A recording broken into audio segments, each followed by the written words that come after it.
Good evening, everyone. I'd like to call this meeting to order. And before I do so, I first and foremost want to thank everyone for coming tonight. We've got a lot of people here, area residents, different advocates, proponents, opponents.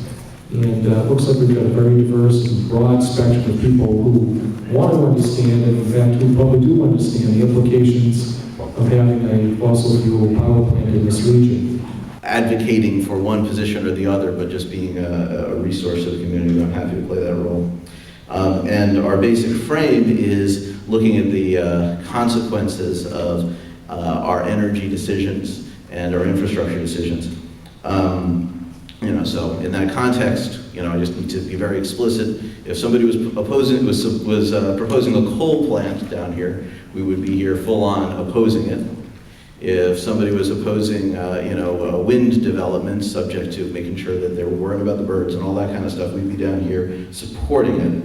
But this is a project that, from the perspective of the values that we watch out for, is somewhere in the middle, just to be really clear about that.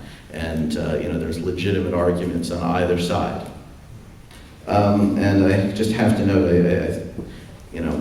given that reality, I think there's a little bit of an unfortunate dynamic in the room in terms of a bright line of opposition and support. So I think there's some very reasonable arguments on either side, and I would urge everyone to listen to each other and to try to work together to come to some sort of understanding. And I'm obviously not in a position to assess blame on what has gone on here in terms of why we've reached that polarized state. Anyway, but getting onto the facts, and that's what I'm here really to talk about. Here's a fact. If you are going to generate electricity from fossil fuels on a large scale, then a combined cycle natural gas power plant is the cleanest and most efficient way to do it. That's just a fact. Now, if you are going to turn natural gas, which is the cleanest of the fossil fuels, into energy on a small scale through, say, a fuel cell, and then capture the heat in a combined heat and power operation, that's a more efficient way. But that's not a technology that's viable on a large scale and is, marginally viable on a small scale. So I just need to accent that if you are going to engage in the enterprise of converting fossil fuels into electricity on a large scale, then the cleanest way to do it is through a combined cycle natural gas power plant. Now, it's a big if.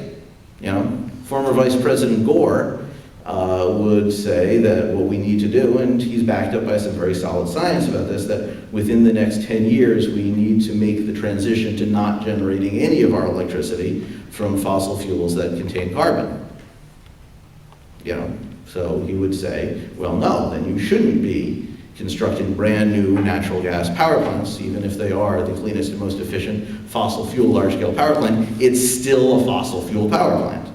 So if you're looking at it full on in terms of zero carbon infrastructure, then you wouldn't build a natural gas-fired power plant. So. We do have a 2 ppm limit on slip.